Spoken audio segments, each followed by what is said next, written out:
जय श्री कृष्ण। श्री कृष्ण कहते हैं, कर्म ज्ञान से अज्ञात मानव कोई महामानव नहीं, केवल अज्ञानी है। मोह बंधन ही मानव को पथ से भटकाते हैं। सफलता के लिए सन्मार्ग पर चलना अनिवार्य है। कृष्ण कहते हैं, योगियों की भांति ही ध्यान केंद्रित करना सीखो, जहाँ स्वार्थ का कोई स्थान ना हो। मनुष्य जैसा आहार लेता है वैसा ही बन जाते हैं उनके विचार, इसलिए अपने आहार पर ध्यान दीजिए। कृष्ण कहते हैं, सफलता उसी व्यक्ति को मिलती है जिसका स्वयं की इंद्रियों पर बस हो। यदि परिस्थितियां आपके हक में नहीं है तो विश्वास कीजिए, कुछ बेहतर आपकी तलाश में है। कृष्ण कहते हैं, हर प्राणी के जीवन में परीक्षा का समय आता है। इसका अर्थ यह नहीं कि वो निराश हो जाए, टूट जाए और कोशिश करना छोड़ दे। अगर आपके जीवन में बुरा समय आया है तो परमात्मा बहुत जल्दी अच्छा समय भी लाएंगे। बस धैर्य रखिए। कृष्ण जी कहते हैं, कभी भी धैर्य मत खोइए, निराश मत होइए, क्योंकि जो परमात्मा आपको दुख दिया है वो सुख देने के लिए भी तैयार है। बस आप निराश मत होइए, सही कर्म कीजिए। कृष्ण कहते हैं, दूसरे की कामयाबी से जलना क्यों, आपका परिश्रम ही आपको सफल बनाता है। जीत हो या हार, दोनों का सम्मान करना सीखिए, क्योंकि दोनों में ही ईश्वर की इच्छा होती है। ईश्वर जानते हैं कि उसमें अच्छा क्या है। जब हमारे साथ कुछ बुरा होता है तो हम निराश हो जाते हैं, टूट जाते हैं। उस टाइम समझ नहीं आता कि हमारे साथ ऐसा क्यों हुआ। जबकि हम अच्छा करते हैं फिर भी हमारे साथ बुरा होता है। उस टाइम हम हताश हो जाते हैं। बिल्कुल परिस्थिति हमारे अनुकूल जब नहीं होती है तो हम निराश हो जाते हैं। तो ईश्वर कहते हैं, निराश मत हो।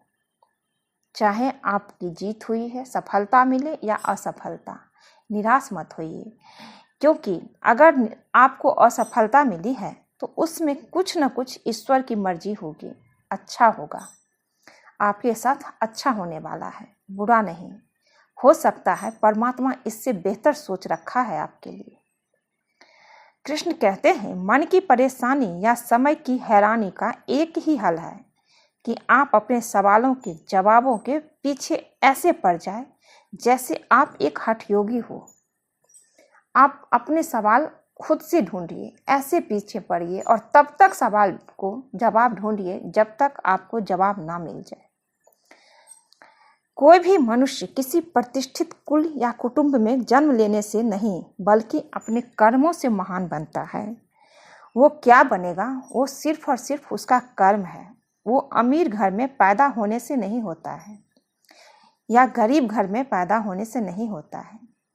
अगर ऐसा होता तो सारे अमीर का बच्चा ही बनता, गरीब का नहीं।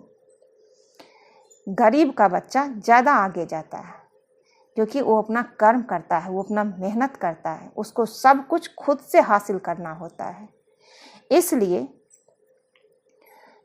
कोई भी इंसान अमीर या गरीब घर में जन्म लेने से महान नहीं बनता। सिर्फ और सिर्फ उसका कर्म उसे महान बनाता, उसको नाम देता है।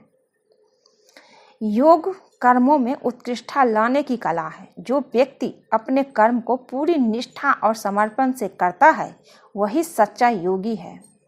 स्वयं का उद्धार स्वयं करो। कृष्ण कहते हैं, स्वयं का उद्धार स्वयं करो, स्वयं को नीचा मत गिराओ, क्योंकि हर व्यक्ति यहाँ स्वयं का मित्र भी होता है और शत्रु भी है।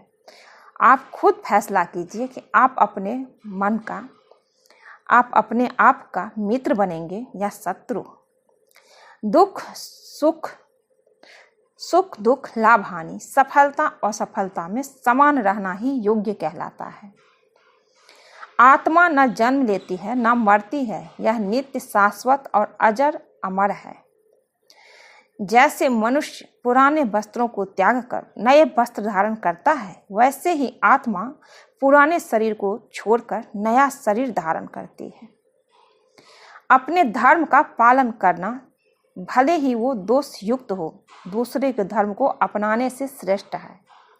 आप जिस धर्म में जन्म लिए हैं उस धर्म का पालन कीजिए, दूसरे को धर्म को मत अपनाइए।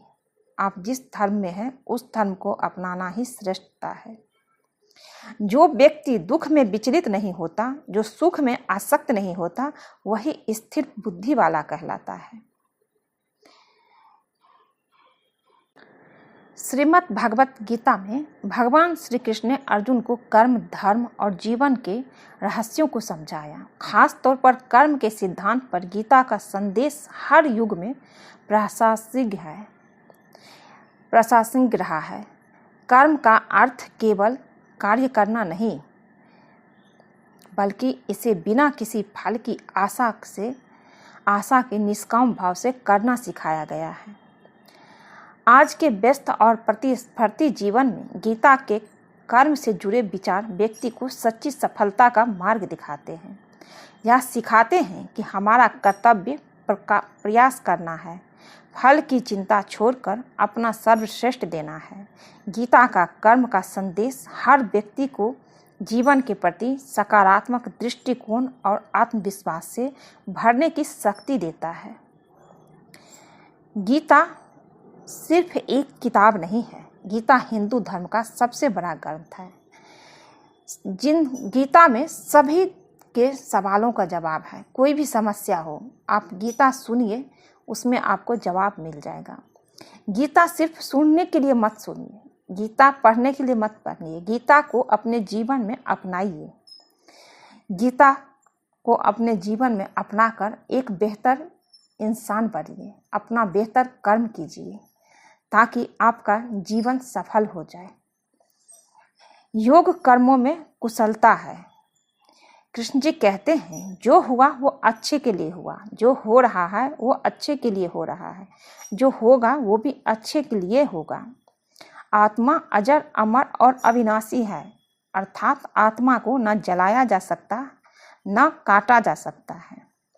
मनुष्य अपने विश्वास से निर्मित होता है, अर्थात जैसा वो विश्वास करता है वैसा ही वो बन जाता है।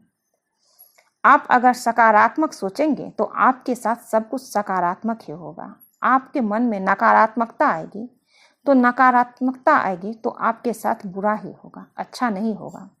तभी कृष्ण जी कहते हैं, सकारात्मक सोचिए, सकारात्मक सोचिए, सकारात्मक लोगों के साथ रहिए, अच्छा सोचिए तो अच्छा होता है। जो व्यक्ति संदेह करता है उसे ना तो इस लोक में सुख मिलता ना ही परलोक में। इंद्रियों का संयम ही सच्चा ज्ञान है। अहंकार से मुक्ति पाकर व्यक्ति अपने वास्तविक स्वरूप को पहचान सकता है। अगर अपने अंदर के अहंकार को हटा दीजिए तो आपको पता चल जाएगा कि हम क्या हैं, आप क्या हैं। अहंकार की पट्टी इतनी खराब होती है जो हमें सच्चाई देखने नहीं देती है। मनुष्य छोटी से छोटी चीज़ पे अहंकार कर लेता है, चाहे थोड़ी सी धन हो जाए, थोड़ा सा अच्छा पद मिल जाए तो दूसरे को नीचे दिखाने लगता है। सोचता है कि जो भी हूँ मैं ही हूँ। परमात्मा देने वाले हैं। जिस परमात्मा ने आपको धन दिया है, जिस परमात्मा ने आपको अच्छे पद पे बैठाया है, वो परमात्मा मिनट नहीं लगेगा सब कुछ छीनने में। इसलिए किसी भी चीज़ पे अहंकार मत कीजिए। कृष्ण कहते हैं, अहंकार मत करो। जो भी आपको मिला है ना, उसमें परमात्मा का शुक्रिया करो, क्योंकि जितने आपको मिला है बहुत लोगों को इतना नहीं है। इसलिए कभी भी अपने से नीचे वाले को देखना चाहिए, ऊपर वाले को नहीं। जो हमारे से ऊपर है उसको देख के जलन मरण नहीं करना चाहिए। कृष्ण जी कहते हैं, अहंकार त्यागो और अपने अंदर की अच्छाई को देखो, सबका अच्छा करो। अगर आपके पास कुछ है तो किसी ज़रूरतमंद की पूरा करो। ज़रूरतमंद जो भी है उसे आप वो चीज़ दो जिसकी उससे ज़रूरत है, क्योंकि शुक्र करो कि भगवान ने आपको देने वालों में रखा है, लेने वालों में नहीं। आज के लिए बस इतना ही दोस्तों। अगर ये वीडियो अच्छा लगे तो चैनल को लाइक कीजिए, शेयर कीजिए। जो लोग चैनल पर नए हैं वो सब्सक्राइब कर दीजिए। मिलती हूँ एक नई वीडियो में। जय श्री कृष्ण। आप सब पे कृष्ण जी की कृपा बनी रहे, आप सब स्वस्थ रहे, खुश रहे।